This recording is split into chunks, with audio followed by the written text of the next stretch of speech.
Hello दोस्तों, नमस्कार। Hindi by KC YouTube channel पर आप सभी दोस्तों का इस 5 मिनट शो में हार्दिक स्वागत है, हार्दिक अभिनंदन है। दोस्तों, हम पढ़ रहे थे वर्ण को लेकर के, जिसमें हमने स्वर के बारे में जाना, फिर हमने व्यंजन के बारे में जाना।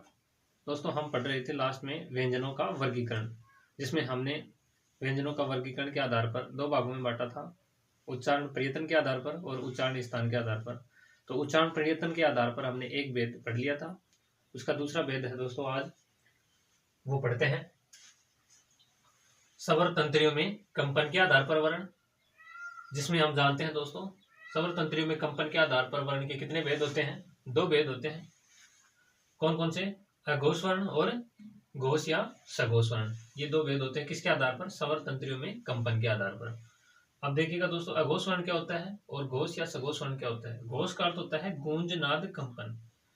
पहला है अघोष, ए यानी नहीं, घोष यानी गूंज नाद कंपन, यानी वे वर्ण जिनके उच्चारण में गूंज नाद कंपन नहीं होता है वो तो क्या होते हैं? अघोष वर्ण। घोष या सघोष वर्ण यानी वे वर्ण जिनके उच्चारण में गूंज नाद कंपन होता है वे क्या होते हैं? घोष या सघोष वर्ण। तो देखिएगा दोस्तों, 5 वर्ग दिए हुए, क वर्ग, च वर्ग, ट वर्ग, त वर्ग और प वर्ग। ये क्या होते हैं? 5 वर्ग होते हैं।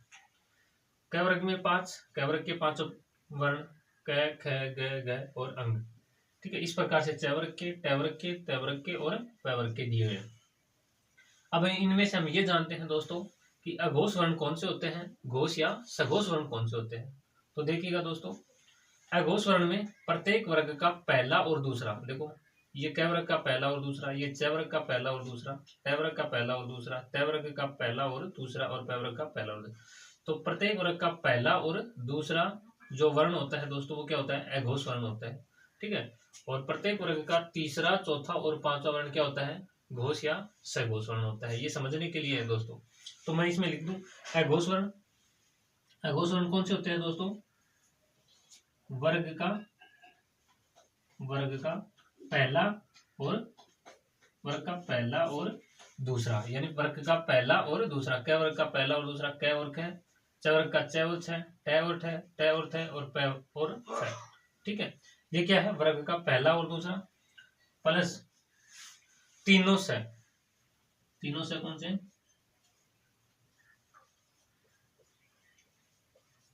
तालव्य से, मूर्धन्य से और दंत्य से। ये जो होते हैं दोस्तों ये क्या होते हैं? अघोष वर्ण होते हैं, यानी इनके उच्चारण में गूंजनाद कंपन नहीं होता है, इन्हें कहते हैं अघोष वर्ण। तो ये पूछा जाता है एग्जाम में, अघोष वर्ण कौन सा है? तो वर्ग का पहला और दूसरा और तीनों से ये क्या होते हैं? अघोष वर्ण होते हैं। और ये देखो प्रत्येक वर्ग का पहला और दूसरा, ये समझ में आ गया। अब दूसरा देखिए दोस्तों, घोष या सघोष वर्ण। तो घोष या सघोष वर्ण कौन से होते हैं? जिनमें गूंजनाद कंपन होता है। तो वर्ग का तीसरा, चौथा और पांचवा वर्ण क्या होता है? घोष या सघोष वर्ण होता है। तो प्रत्येक वर्ग का देखो, क वर्ग का ये हो गया, च वर्ग का, ट वर्ग का, तीसरा, चौथा, पांचवा, फिर त वर्ग का, फिर प वर्ग का। तो वर्ग का तीसरा वर्ण, चौथा वर्ण और वर्ग का पांचवा वर्ण, यानी तीसरा, चौथा और पांचवा, ये वाले जो हैं दोस्तों ये क्या है? घोष या सघोष वर्ण है। प्लस क्या ध्यान में रखना है?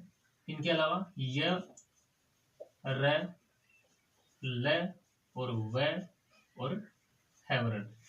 ठीक है, ये और साथ में प्लस में आपको ध्यान में रखना है सभी स्वर, प्लस सभी स्वर।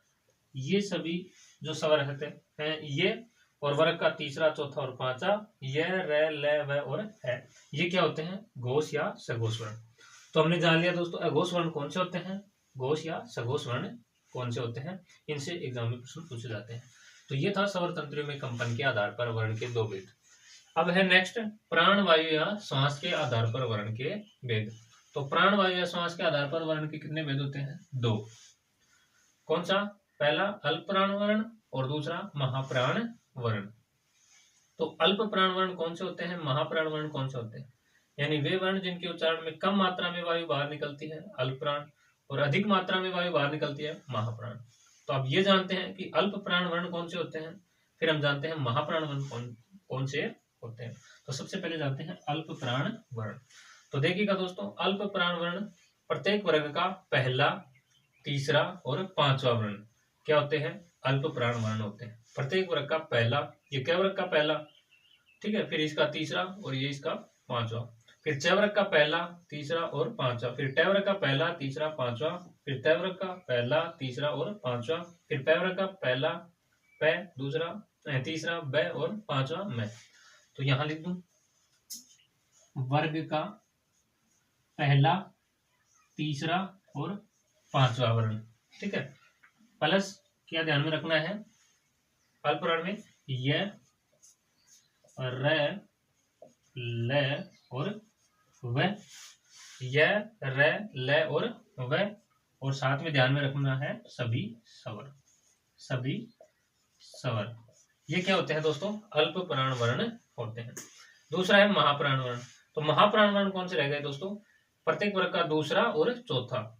दूसरा ये प्रत्येक वर्ग का दोस्तों, क वर्ग का ख हो गया, च वर्ग का छ, ठीक है, ठ, थ, फ, चौथा ग, झ, ढ, ध, भ, ये क्या होते हैं, महाप्राण। तो वर्ग का दूसरा और चौथा वर्ण, वर्ग का दूसरा और चौथा वर्ण, प्लस में क्या ध्यान रखना है, तीनों स और है, स,